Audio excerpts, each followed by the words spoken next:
Okay, good morning, everyone. Thank you for joining us for our post-completion OPT workshop.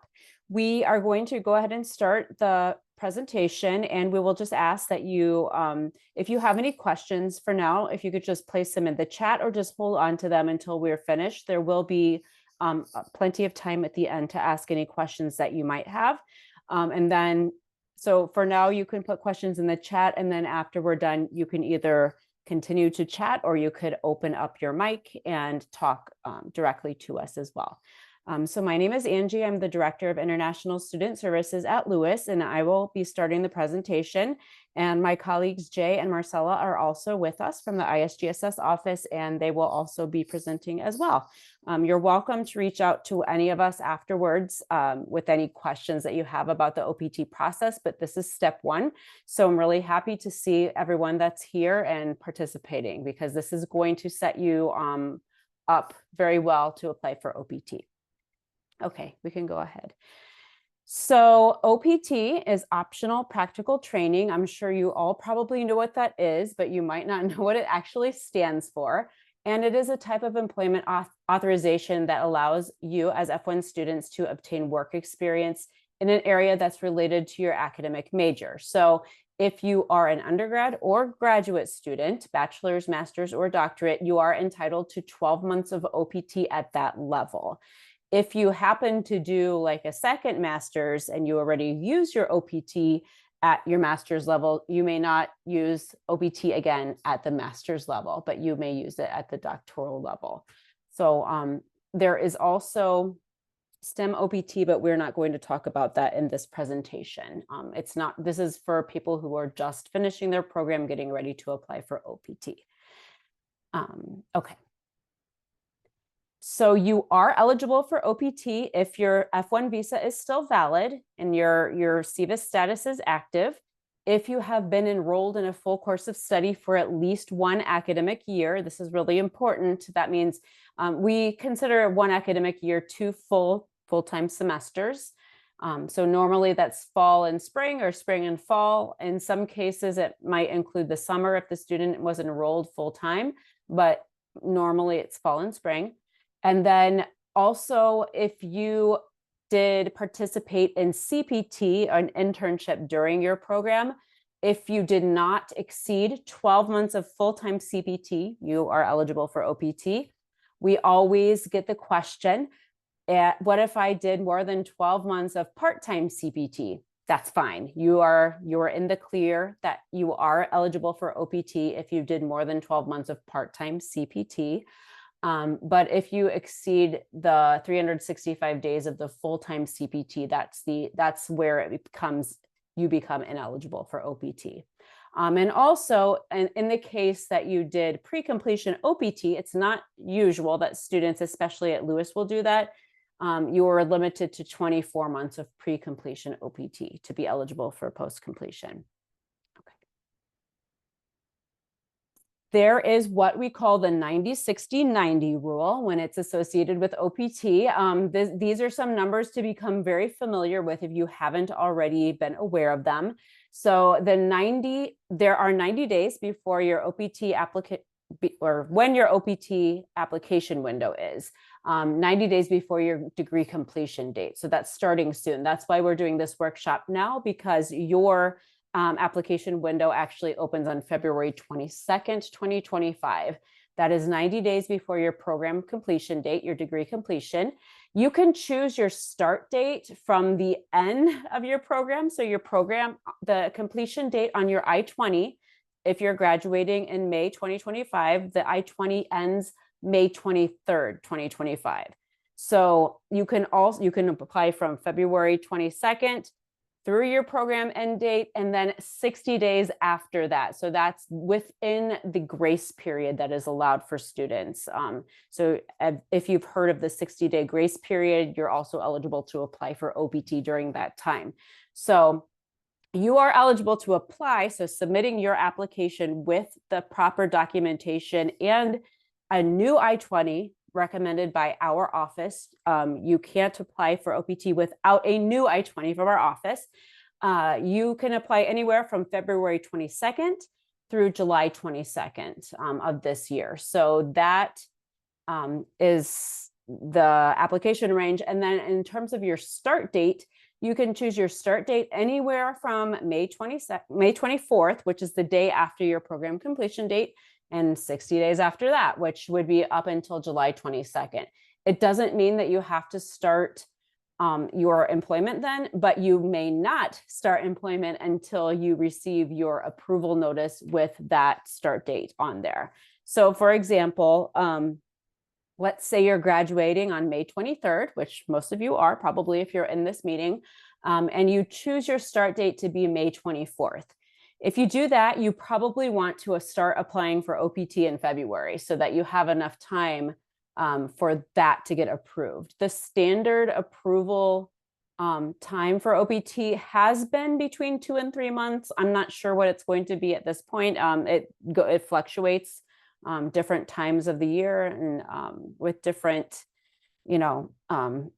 semesters. The May semester, I will say most students do graduate in May, so it tends to take a little bit longer. So if you plan to start on May 24th and you still don't have your approval notice from USCIS, you would not be able to start until you receive that approval notice and the EAD, which is Employment Authorization Document, the card that you get for that. So even though you have the best intentions, let's say you find a job right now, you tell them you can start anytime after May 24th, and they want you to start May 24th, still haven't gotten approval, you would just have to wait a little bit until you got the approval to start. Okay. And the next thing, so with OPT, if you've had CPT before, you're already familiar with this. OPT must be related to your program of study. So it has to be, so if you have like a business degree, you should be doing something related to business. If you have an aviation degree, you should be doing something related to aviation. You can have a paid or unpaid position. We recommend that you try to get a paid position just because, you are entitled to be compensated for the work that you do. It should be a professional position, but it is okay. Sometimes bigger employers do offer some sort of like paid internships or paid short-term contract kinds of employment, or unpaid or paid. And it's fine if you do either of them. Just be aware that you are not expected to work for free if other people are being paid for the same work. So that's where labor laws come into effect. You just want to make sure that you're not being treated differently than someone else who's doing the same positions getting paid, and that you wouldn't be. If you have any concern about that, you can talk to us. It normally doesn't come up, but we always want to make students aware of this so that they can know what their rights are and that they're entitled to be paid if someone else is being paid for the same job. You must work 20 hours or more. So in order to count those days towards your OPT, you have 90 days of unemployment while on OPT. So let's say you don't find a job right away after you choose your start date. You have 90 days to find a job, or to find a job within that time. And then if you don't, then you would have to leave the country or transfer to a new academic program or something like that. But the good thing is that you have options. It's also fine to change employers while you're on OPT. You just need to report that. The first reporting will happen when you get approved. So once you receive your EAD, you can hold on to it. That's your authorization card, your work authorization card. Hold on to it if you don't yet have a job. You can still let us know, but we can't really do anything with that in SEVP until you actually have a job to report. Once you have the job, there's a form, the job, and the employment authorization card. You would email that to our isgss@louisu.edu email, and then we can help you notate that on your I-20. You would get a new I-20. That's part of the employment documents that your employer will ask for. And then you would be able to have everything that you need for that. If you change jobs, same thing. You can just let us know when the other job ended. If you have a termination notice or a if you have an email between you or your employer that lets you know their last day, that would be helpful just for documentation. But you can just let us know when that job ended and when the new one starts so that we can update that properly. The forms that you would need to report your employment are also in our materials, but on our website as well. So you can always look that up. If you can't find it, you can ask it from us from our ISGSS office. For OPT, not STEM, but for regular OPT that we're talking about today, your employer does not have to be registered with E-Verify. Now, if you are thinking long-term and you want to apply for STEM OPT after you're finished with your regular OPT, then that STEM OPT employer does have to be E-Verify. So if you're trying to think of somewhere that you might want to stay for a while, just keep that in mind. But I don't want you to limit yourself too much when you're first starting to look for jobs. I would say cast a wide net and try to, there's a lot of options while you're on OPT. You don't have to limit yourself to E-Verify. Most employers are E-Verify now, but not all of them. Again, just as a reminder, the employment has to be related to your major. You will, whenever you're reporting your employment information and your job, you will have to explain how it's related to your major, and that goes into SEVP. So you want to think carefully about that. You can ask, if you have any questions about that. You can work for a temp agency. You can work for contract employment, short-term employment, and gigs. You do need to report that information. You can be self-employed while on OPT. We have a couple of people that are doing that. It's not the most recommended thing because it might not be a steady source of income, but it definitely is possible while on regular OPT, not STEM OPT. And you may also volunteer or work in an unpaid position. These should be related to your degree as well. And they should also be notated on your I-20. Okay. For unemployment, as I mentioned before, you have up to 90 days of unemployment. The clock starts on the date that's listed on your EAD. So if you say, I think I want to start my job on May 24th, 2025, and then you get your EAD card before May 24th, but you don't have a job yet, that's okay. May 24th, your unemployment is going to start. So that just means that you can work. I mean, you can keep searching for jobs during that 90 days, but it's not, there is like a time, like a clock inside of SEVP, and it'll tell you how many days of unemployment you have left. As you get closer to 90 days, we'll start getting notifications. You should always be aware of that as well, because it doesn't just like send us alerts. We have to like log in and look for specific stuff to find that. And we don't always get that as soon as you would need it. So I highly recommend that you keep aware of your unemployment days. And then if you accrue more than 90 days, right now, the SEVP records don't automatically terminate it, but most likely you will have problems and would probably get a denial notice if you did apply for STEM OPT later and you already exceeded the 90 days of unemployment on your regular OPT. So the unemployment dates are really important. Another question that comes up sometimes is, can I work part-time? You can, but it counts towards your unemployment. So I would recommend, I mean, it's fine if you want to get some experience while you're looking for a full-time job, but if you are working for 30 days part-time, that doesn't count as, part of your OPT employment. So you would have 30 days of unemployment unless it's over 20 hours of work per week. Okay. Also, so I mentioned this before, but it's important to explain. So how your degree is related to the job that you're getting. So as you are looking for jobs, make sure that that does make logical sense for you to be working there. For example, I had a student with a computer science degree who was working for a bank. Well, on the surface, it sounds like, this might not fit too well, but he was actually doing some sort of programming for the bank. So it did work, but on the surface, it might not be so obvious. So he had to find a way with his employer to articulate how his computer science skills were directly related to that bank job. Okay. All right, and Marcella is going to talk about how to apply for OBT. Thank you. Yeah, thanks. Hi, everyone. My name is Marcella. I'm an international student advisor and a DSO. I will talk to you about how to apply for OBT, and then my colleague Jay, who is our ISGSS coordinator, will give you a more detailed explanation and demonstration, a step-by-step demonstration. You can go ahead, Jay, with the next slide. So how to apply for OPT?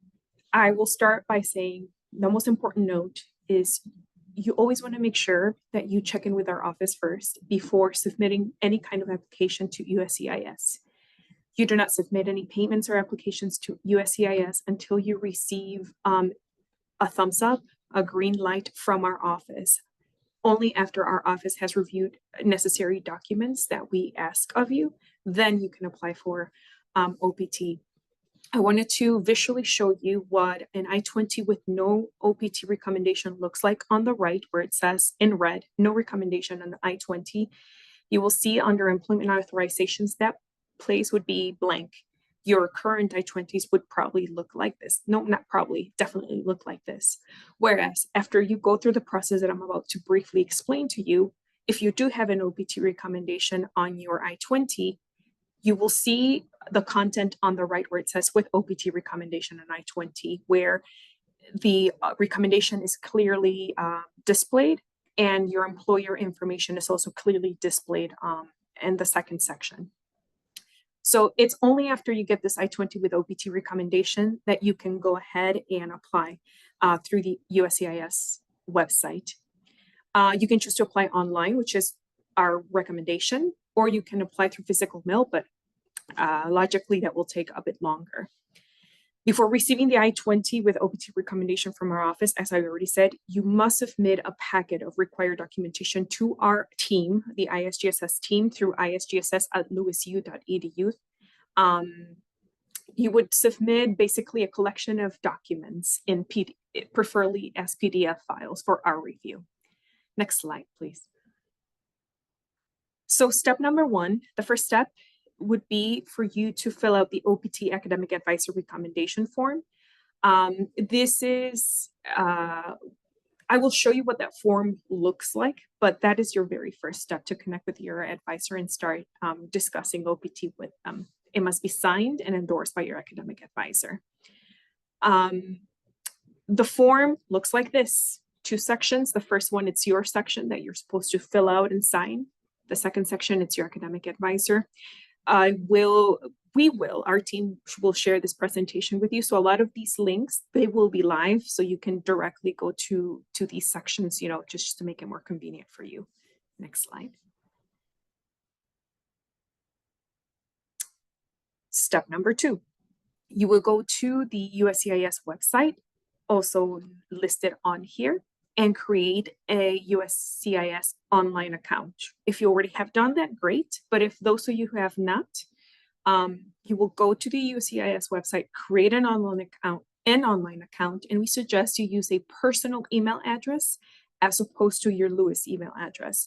My understanding is that it's risky to use your Lewis University email address because there's a possibility that your Lewis email account can be deactivated after you graduate. It doesn't happen right away, but we have seen some instances of this, so that's why we suggest use a personal email address. Next slide, please. So I talked about a packet of information that we will be receiving from you first before we give you that I-20 with OPT recommendation. So what will that packet include? The one that you will submit to us for our review. One, what I've already talked about, the OPT Academic Advisor Recommendation Form signed by your advisor. So we're adding extra instructions. See step 1 because you will have this slideshow so you can go back and follow everything chronologically. 2, you will need your form I-765. you will only need to send a draft snapshot of the application. 3, you will submit copies of all I-20s you've ever received from our office, especially I-20s with CPT or OPT authorizations. And this is only relevant for those of you who have pursued CPT or OPT while enrolled. If that doesn't sound familiar to you, you do not need to worry about that. That just applies for those specific cases. And if, as a courtesy, you could combine all of those I-20s into one single PDF file, that would be much, it would make it easier for our team to quickly review your documents instead of having dozens and dozens of documents to review. You will then submit a copy of your passport and your visa. Very, very important note, your passport must be valid for at least 6 months beyond its submission to our office. So if you submitted a passport to us and we see that it's expiring in 6 months or less, we will let you know. Ultimately, we want to avoid you submitting the application with an expired passport or a passport, again, that is expiring in 6 months or less, because USCIS will have a problem with that. They will reject your application. So check the date on your passports and start renewing them now. Look into those steps now so that you are ready to go by the time you submit your application to USCIS. 5, you will submit a copy of your most recent I-94. 6, a passport style photo not older than 30 days. This is also very important. We have seen cases of applications being rejected because the passport photos are not adequate. There are guidelines online about what are the dimensions and the measurements of a passport picture. So please review those when you have a chance. A simple Google search will render you those specifications.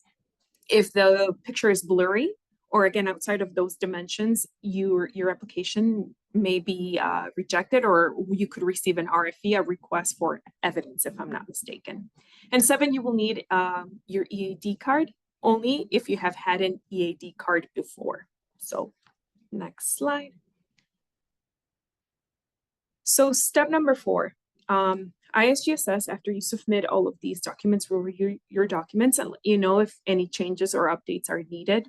We ask that you do your best, you give us your best effort in terms of submitting documents that are complete and accurate. Most of the delays our team encounters have to do with documents submitted by students that are incomplete, where clearly students didn't quite, follow directions in detail. So just do yourself a favor, try to read all directions thoroughly, so that, we can save some time and expedite and process your application as quickly as possible. When everything is complete, your documents will be assigned to a DSO for processing, and the ISGSS will send you a confirmation after we've reviewed everything and everything's good to go and the DSO has entered your information on CVIS. The DSO will send you an email with your I-20 with OPT recommendation and instructions on what to do next. I quickly want to say that, after you submit your documents, give our office 5 to 7 working business days to process your documents, especially because a lot of you will be applying around the same time. So our office sort of gets flooded with new requests. So please just be patient. We kindly ask for your patience. Sometimes students want to speed up the process by sending us multiple emails, but that actually has the opposite effect. It slows down our team if we are getting multiple inquiries or different email threads about the same topic. So we kindly ask for your patience. Next step, or next slide.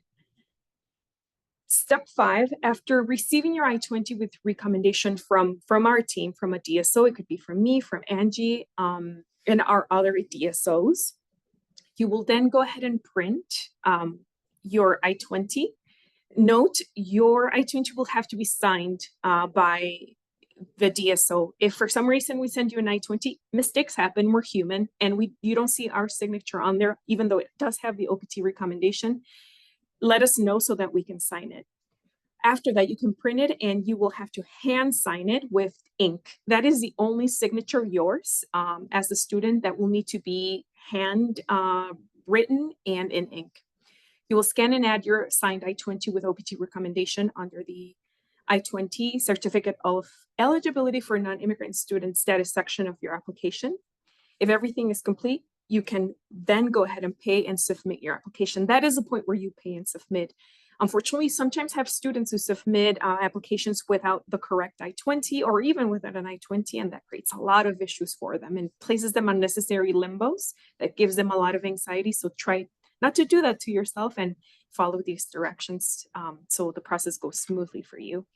USCIS must receive your application within 30 days of the time the I-20 is sent to you by us, the DSOs. So you have 30 days after that email that is sent to you with your I-20 with OPT recommendation. Next slide, please. Now, what do I do? What do I need to do after I submit my OPT application to USCIS as a student? One, you will wait for your OPT approval notice and EAD card. This may take 30 to 45 days. Sometimes lately it's been taking a bit longer, 60 to 90 days. Sometimes it's hard to predict. Sometimes students get them very quickly. Sometimes there's a bit of a delay, but those are the timelines that we have observed.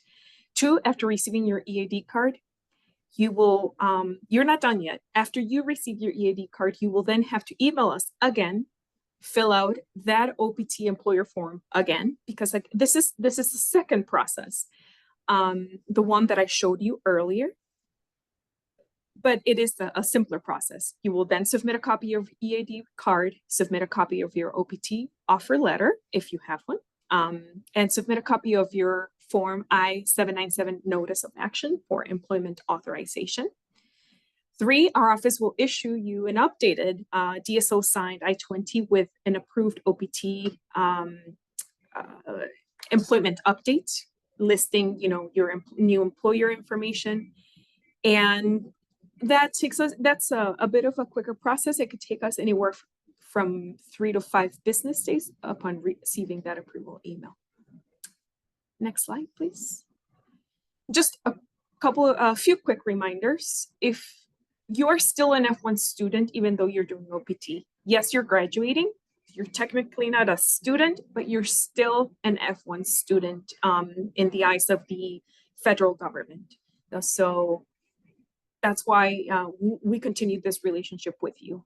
If you do not report to our office within 90 days after your OPT is approved, your status will be terminated. So it's very important that you stay on top of these windows. So 90 days after your OPT is approved, you must report to our office.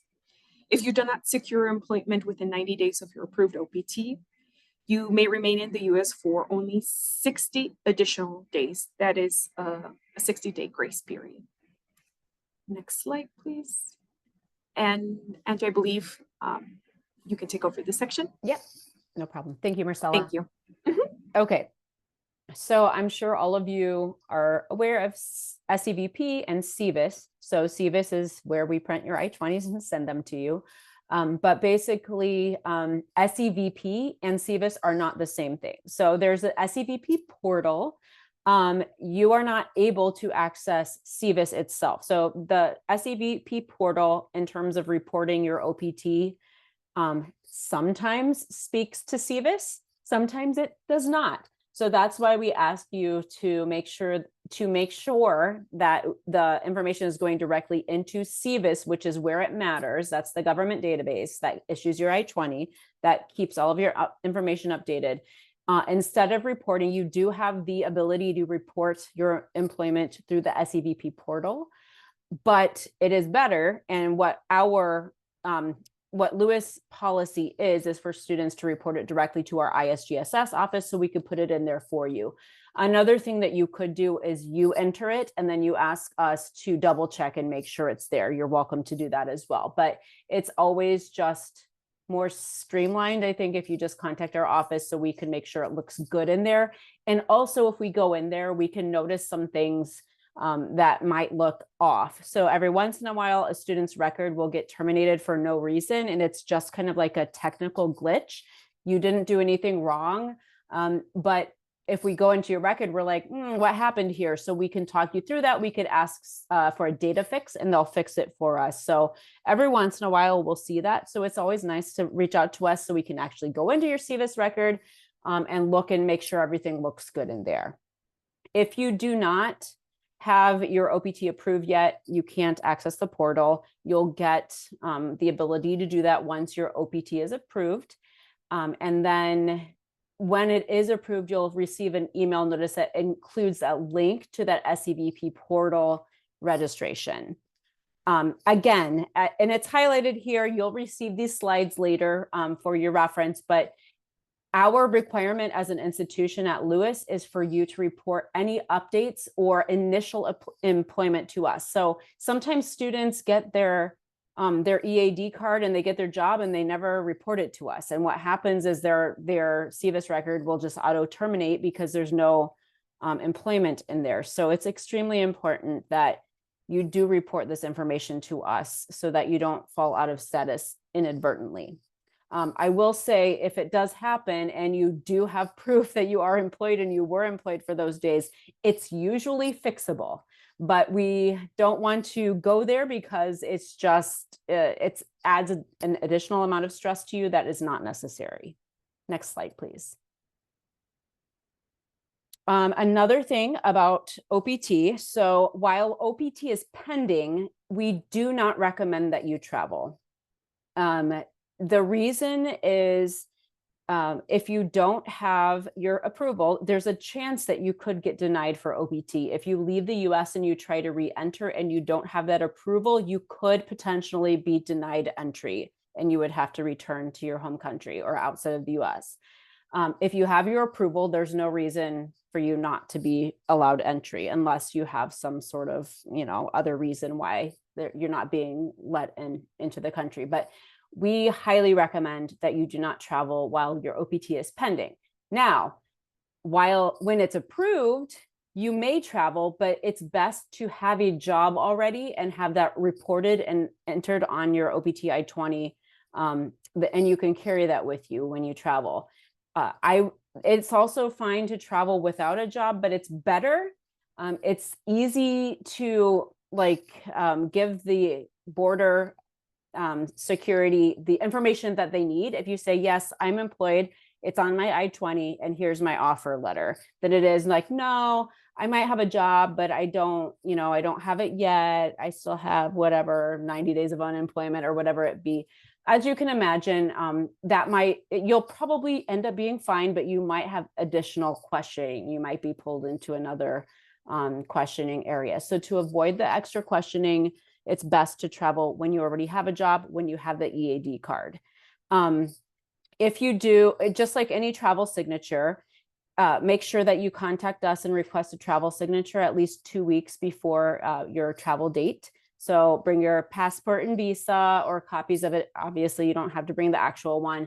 Your updated I-20, EAD card, and OPT job offer letter. You would email all of that to isgss@lewisu.edu 2 weeks before your planned travel. We will put it in our queue and we'll get it to you. So you'll have your travel signature and you won't have any issues coming back. Next slide, please. After your 12-month OPT period, many of you might be eligible for a STEM extension. If that is the case, the 90, 60, 90 rule applies for STEM as well. So your window open for applying for the STEM, actually, it's not the same. Never mind. Forget that I said that. You can apply 90 days before, but you don't have any grace period after. So let's say your OPT is ending in May 2025. You can start applying for now, but if it ends May 20th, 2025, and you miss the application for STEM, you do not have a chance to apply for STEM if you don't apply for it during your active OPT period. So once the end date on your OPT employment authorization card, your EAD, once that expires, you cannot apply for STEM anymore. You also cannot do another education program at the same level. So if you had a master's degree, you finish your OPT, you want to apply for STEM, You can't do another master's degree because you cannot do any more OPT, regular OPT at the master's level. In order to ever be eligible for STEM again, you're not going to totally lose it, but you would have to complete a doctoral program or another education level that you don't have OPT yet. So then you would be able to use your STEM authorization. So I'm not going to get too much into details about that right now because you guys are just applying for your initial OPT, but please keep this in mind for future reference, just kind of bookmark it in your brain. If you are thinking about applying for STEM, you want to make sure you're very aware of your end date for your regular OPT so that you do not miss that deadline. Every single year, every single semester, we have at least one, usually two people that miss it.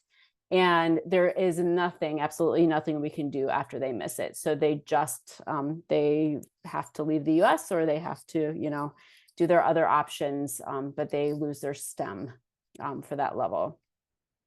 If you have any questions about if your program is a STEM program, you can ask us at the end of this. You can drop it in the chat, or you can always email us to see if it qualifies for STEM.